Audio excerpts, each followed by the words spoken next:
Send the message that things are back to normal, to how they've always been, how they always will be.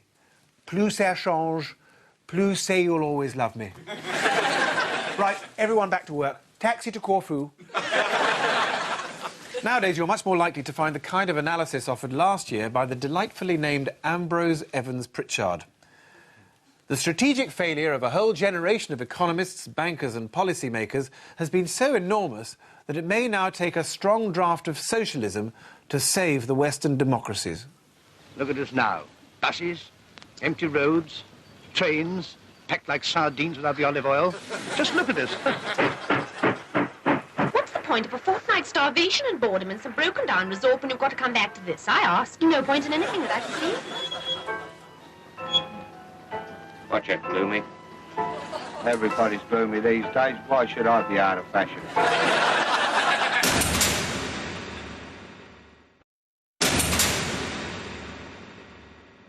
You know, I think we're going to get through it. I think it's going to be all okay because I just really think it's newspapers and television, isn't it? Just, you know, they love all the doom-mongering, stoking it up. I don't agree. I think that's far too optimistic. Really? Yes, because I think that we are on the cusp of a catastrophic disaster. No, I'll tell you why I think that can't be true. Let's look at somewhere like Zimbabwe. Yes. OK? But, you know, there couldn't be a greater disaster than there. Yes. Could there? And yet they still stutter along, don't they? More than stutter.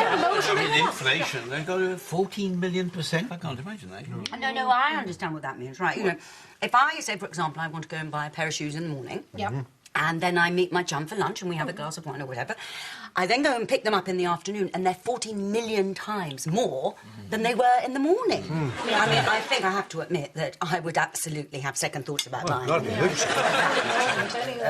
suppose, you know, the point I really want to make is that when you see Robert Mugabe on television and inevitably, you know, he's banging on about let's, you know, kill somebody horribly, murder them who's in opposition and so on and so forth, he is always impeccable. Isn't he? I mean, and particularly the shirts. Oh, you know, handkerchief, freshly laundered, crisp as you like. Now, my point is this: that shirt will have to have gone to the laundry and been paid for. You're absolutely right. He's got Swiss bank accounts. He's got proper money in there. All right. You know, let's look at the power sharing conferences that they've got, right? And there are all these Zimbabwean chaps putting out, you know, the glasses and the water and whatever, and they are all in beautifully pressed, beautifully laundered shirts. Yes. Don't tell me they've all got Swiss bank accounts. I agree with you, Mary. And not only that, but it's also the opposition people as well. I mean, it's, you know, what's his name? Morgan Chanaga. Well, I mean, he's getting beaten up all the time, right? And quite badly, actually, they say sometimes. So he'll be full of blood. But I'm sorry, every time you go to a new meeting and on television, he looks immaculate. So their dry cleaning bills must be through the roof. That's right. But he's always impeccably turned out. Yeah, and they always are back the next day for the next meeting. So it shows that somehow aspects of the economy are still working. Absolutely fine.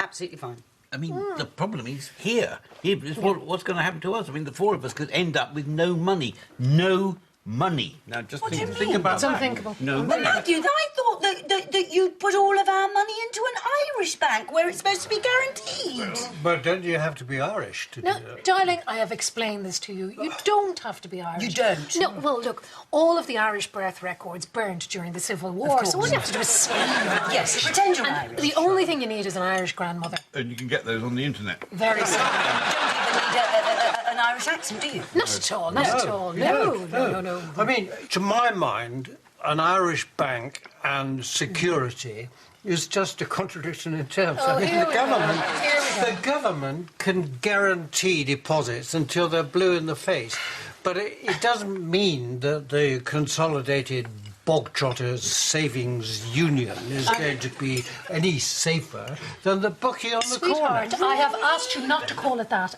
in front of people, all right? And incidentally, the bookie on the corner is Irish as well. I thought it was all guaranteed. No. I mean, if you're the big financial brain, what are you doing with your money? Well, I'm putting my money offshore. But, I mean, this is a globalised world. There is no offshore. Everything is linked together. That's the trouble. Well, you know what I've been pondering, and quite heavily, actually. I think that we should put all our savings in Mars. I'm not giving your mother any more of my money. No, Mars. Well, the planet. In the sky. Yes, you just give all your money to Richard Branson. He puts it in one of his rockets, right? Yeah. And then you just whisk it off up to Mars. And even if it doesn't get to Mars, it's much safer in the orbit, just circling around. The North Koreans could shoot it down. The North Koreans, you know, have these anti-satellite missiles. Don't start me about the bloody North Koreans. They make me furious beyond words. They just want to ruin everything for everybody. Killjoys. Bloody North Koreans. Killjoys. And here is Financial Report at 5:30 p.m. GMT. The markets reacted cautiously to an announcement by the Federal Reserve that they were going to have a look down the sofa to try and find some loose change. The euro was up briefly on the news, but then went back to bed, closed the curtains and refused to speak to anyone, while the Nikkei had a cold and wasn't picking up its messages. Elsewhere, the Nasdaq received the last rites and wasn't expected to make it past the weekend. And in London, the FTSE Top 100, now the FTSE Top 1, rallied briefly, came to the window, showed its bottom, then spent the rest of the day going round in a false beard and a wig. The crisis has undoubtedly affected many people's lives. Well, look, you know, we've all suffered. My party treasurer, he's lost half his money, down to his last £600 million. Rupert Murdoch's lost a quarter of his fortune. Roman Abramovich has lost $20 billion. But it's not all good news. Already, the changes are evident in British culture. And then a change to advertised programmes. Location has been reformatted as repossession. Cash in the Attic's been moved to Iceland and renamed Crash in the Arctic. Property Ladder has been replaced by the Homeless Persons Unit, and Homes Under the Hammer is now subprime under a $900 billion government bailout plan. Football will have to rein in a little, with sponsors falling by the wayside. Manchester United today announced a new sponsorship deal with Steve Connolly, a 50-year-old greengrocer who wants to sell his bike. There are some good things. It's very unlikely we could afford to go to war again. Yeah, oh, well, yeah, life was just so simple then, wasn't it? Yeah. Every day was like Christmas. Well, not for the Iraqis, of course. Yeah. For them, it was more like Christmas the year the tree caught fire and the house burned down. But look, come on, if we hadn't actually had all that money, we couldn't have done all that stuff, and then where would we be? Well, not in Iraq, for a start. Anyway, look, not my problem. I don't do after-sales. But the most important question now is, who's to blame? If I may, I'd like to quote that famous luminary and economic theorist, Shaggy. It wasn't me sitting there in Cabinet. It wasn't me in the Treasury. It wasn't me butt naked at the World Economic Forum. It wasn't me introducing the PFI. When I was elected in 1992, my campaign slogan was, "It's the economy, stupid." What I should have said was, "The economy, it's stupid."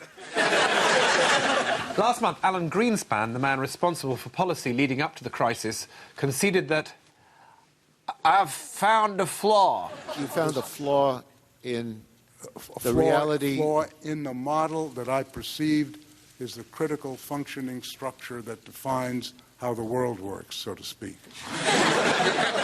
Which is more than bank shares did. They just kept falling.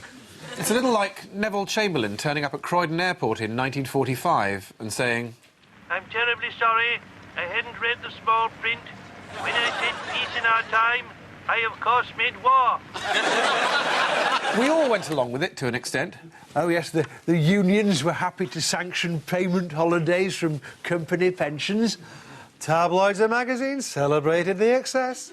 We allowed ourselves to believe it would last forever. Property prices up every year, cheap shopping trips to New York, easy credit, low taxes, and there wouldn't be any consequences. Now, it's like the morning after. What did I do last night?